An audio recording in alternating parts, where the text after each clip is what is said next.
네, 마이크 폼페이오 미 국무장관의 방북이 4차 방북이 무산되면서 한반도 비핵화를 위한 협상이 또 교착 상태, 또 상당히 여러 가지 우려를 자아내고 있는 상황인데요. 관련해서 현안 문제 짚어보는 시간을 우리가 특별히 마련했습니다. 네, 북미 정상회담이 교착 상태로 빠져들었습니다. 폼페이오 장관의 이제 4차 방북도 무산된 걸로 연기가 됐다라고 저희는 이해를 하고 있습니다만, 남북 간의 공동 연락 사무소 문제를 놓고도 한미 간에 약간 여러 가지 갈등이 심상치 않아 보입니다. 심상치 않은 이런 안개가 지금 들이우고 있는 상황인데요. 향후 이런 부분들을 어떻게 바라봐야 할지 이 부분에 대해서 워싱턴 포스트에 따르면 이제 폼페이오 장관의 방북 취소가 불과 몇 시간 전에 취소됐다라고 하는 보도가 나왔습니다. 그 이유로는 김영철 북한 노동당 부위원장의 비밀 편지, 서한의 내용이 미국을 자극했다는 얘기도 나왔는데요. 일단 소장님, 이런 전반적인 상황 전개에 대해서 어떻게 바라보십니까? 6.12 싱가포르 북미 조미회담, 우리가 조미회담이라고 하기로 했지. 조미회담을 그 세기의 회담이라고 대단히 우리가 환영하고 기대를 크게 갖고 지켜보았는데, 그 뒤로 이제 폼페이오 미국 국무장관이 몇 차례 방북도 하고, 그래서 뭔가 이렇게 진전이 있는가 보다라고 생각하던 차에, 이번에는 또 트럼프 대통령 아주 대단히 덩치 큰 럭비공 이런 별명도 있다시피 또 하루 전에 덩치 큰 럭비공이에요. 이리 튈지 저리 튈지 모른다. 그런 의미에서 표현을 아주 정확한 것 같아요. 정확한 것 같은데요. 간다고 했다가 바로 그 다음날 이제 또 뒤집어 엎었는데, 좀 너무 조변 섞여 같습니다, 그렇죠? 이건 상당히 좀 별로 이제 좋지 않은 거죠. 어떻게 이렇게 양치기 소년도 아니고 이랬다 저랬다. 양치기 소년이라는 말도 나왔습니다. 장난꾸러기도 아니고 도대체 이제 이런 식으로 가다가는 이렇게 말을 이제 믿을 수가 없게 되는 그런 상황이 오게 되지 않을까라는 그런 걱정도 있습니다. 어쨌든 이번에 방북을 취소를 한 것은 간단히 말해서 이런 거 아니겠습니까? 가봐야지 소득이 없다. 그리고 이제 지금 나오는 이야기를 보니까 상당히 물밑 접촉이 좀 있었던 것 같은데, 거기에서 결국에는 서로 합의가 안 됐기 때문에 이게 가봐야지 별로 이게 소득이 없다, 이런 결론을 내리고 안 가기로 한 것 같습니다. 예, 이 지점에서 워싱턴 특파원 이력이 있으신 우리 부소장님 말씀 안 들어볼 수 없는데요. 미국 조야의 상황, 전체적인 지금 비핵화 협상과 관련한 움직임 어떻게 바라봐야 할까요? 지금 소장님께서 북미 간의 물밑 접촉이랄까 물밑 협상이 잘 안 된 거 아니냐, 그래서 폼페이오 장관이 가봐야 특별한 합의가 없어서 취소됐다. 전체적인 그림으로 보면은 맞는 진단입니다. 구체적으로 제가 말씀을 최근에 좀 일반 기사로는 잘 소개가 안 되고 했는데, 좀 최근에 제가 좀 구체적으로 좀 취재를 해보니까 지금 북미 간의 현재 시점에서 큰 틀의 빚들이나 이런 것들은 나중에 또 가봐야 되겠지만, 현재 시점에서 논의되고 있는 가장 구체적인 거는 미국은 북한한테 처음에는 한 30개 정도의 핵물질을 생산하는 시설의 리스트를 한번 내봐라, 니네 스스로. 그러면 그 리스트를 보면은 미국이 파악하고 있는 그동안 쭉 면밀하게 파악해 왔겠죠. 그 리스트하고 얼마나 이 매치가 되는지를 봐서, 요걸로 보면 북한의 비핵화 의지. 그럼 물론 이제 그걸 내면서 언제까지 비핵화를 하겠다라는 어떤 의지 같은 것도 분명히 해야겠죠. 그 다음에 비핵화의 원칙이랄까? 이런 것들을 테스트해보고 싶은 것들이었던 것 같아요. 이제 북한한테 30개 정도의 핵물질을 생산하는 핵시설 리스트를 달라.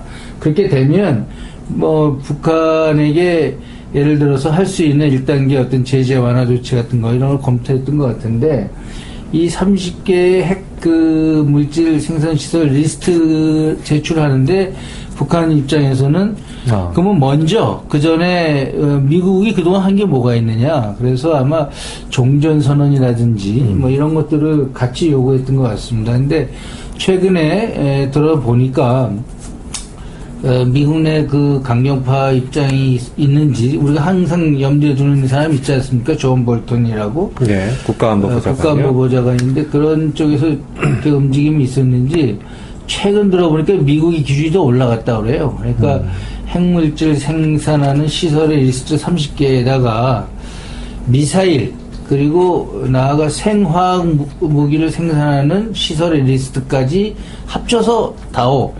이게 왜 중요하냐면은 북한이 제출하는 시설 리스트를 보면은 미국이 가장 중시하는 그 고농축 우라늄 생산 시설이 거기 포함됐는지 안 되는지를 가늠해 볼 수 있는 거거든요. 네. 그런데 오히려 그 전보다 더 높은 그 수준의 요구를 하니까 30개도 사실 북한 쪽에서는 들어주지 않은 거거든요. 네. 그래가지고 무슨 뭐 날강도 같은 저거라든가 이렇게 얘기했는데 오히려 더 수준을 높으니까 북한 입장에서는 오히려 제가 볼 때 아마 아까 그것도 워싱턴 포스트 얘기 나왔는데 김영철 편지는 뭐 굉장히 미국 입장에서는 실망스럽다 그러지만 북한 입장에서는 지금 그 전에 얘기한 것도 그 우리가 받기 어려운데 그럼 그거보다 더한 걸 올려? 그리고 뭐 종전선언에 대한 얘기도 확답이 없고 그리고 제재 완화에 대한 어떤 뭐랄까 믿을 수 있는 조치 이런 것들이 없으니까 북한 입장에서는 아마 굉장히 냉정하게 얘기했던 것 같아요. 그래서 그것이 양쪽의 그 협의가 사실상 한 걸음도 앞으로 나가지 못한 거죠. 그런 상황을 반영하고 있는 것 같습니다. 네. 예. 조금만 더 좀 말씀드리자면은 제가 생각할 때 상당히 그 미국하고 조선하고 서로 그 기싸움이 팽팽한 건가요? 기싸움이라기보다는 그 좀 약간 빈트가 다르다 할까? 빈트가 생각하는 게 좀 다른 것 같아요. 이번 협상에 접근하는 방식 시각이 다르다? 그렇죠. 지금 이제 우리가 이제 이것도 정확한지는 모르겠습니다만 어쨌든 언론 보도를 통해서 제일 많이 나오는 게 지금 우리 이부탁 씨도 이야기했듯이 이제 미국에서는 핵시설 리스트를 요구를 한다. 네. 그리고 북한에서는 종전선언을 요구를 한다. 이 두 개를 서로 바꿀 수 있다. 라는 식으로 접근을 하고 있다라고 이제 우리는 계속 들어왔는데 얘는 약간 그건 아닌 것 같아요. 좀 의문점이 있어요. 왜냐하면은 그 종전선언이라고 하는 것하고 이 핵시설 리스트라고 하는 것하고 말하자면은 서로 동시에 그 바꿀 수 있는 등가 교환이 되겠는가라고 하는 생각이 있다 이 말이죠. 왜냐하면 종전선언이라고 하는 것은 전쟁을 끝내자라고 하는 것인데 그것은 그냥 그렇게 하면 되는 거예요. 뭐 그렇죠. 정치적 선언이란 말도 나오고 뭐 이런 말도 그래서 나온 것 같은데. 네네. 근데 이것을 종전선언과 무엇을 바꾼다라고 하는 것이 좀 그 말이 좀 안 맞는 것 같다 이 말이죠. 맞습니다. 그러니까 아마 뭐 북쪽에서는 종전선언은 빨리빨리 하고 그 다음 넘어가야 되지 않느냐라고 이렇게 강하게 이야기를 하는 것 같고 미국에서는 그것에 대해서는 받아들이기가 힘들다, 어렵다 뭐 이런 식으로 지금 서로 간에 좀 줄다리기를 하고 있는 것 같습니다. 예, 지금 좋은 말씀하셨는데 지금 최근에 언론에서 뭔가 좀 혼선이랄까 혼동이 있는 게 예를 들어서 어떤 거하고 서로 좀 이제 협상이라든가 이 등가성이 있는 거하고 이걸 좀 분명히 해야 될 것 같습니다. 이게 북한의 핵 신고서 제출 이거하고 이 매치업되는 거는 사실은 제재 완화입니다. 그러니까 제재의 전체적인 비핵화 과정 중에 신고가 1단계거든요. 그러면 제재 완화에서도 미국 국회가 걸린 의회 승인을 받아야 되는 것들도 있지만 미국 대통령이 할 수 있는 행정명령이라든지 이런 것들이 있어요. 그러니까 거기에서 1단계에 상응하는 제재 완화 사실 그런 것들이 등가성에 의해서 서로 이렇게 대비되는 거고 종전선언은 약간 복잡한 정치적 이슈입니다. 이거는 원래 이제 남북 간에 합의가 되고 또 북미 간에도 그 남북 판문점 선언의 그 의미를 재확인한 것처럼 어떤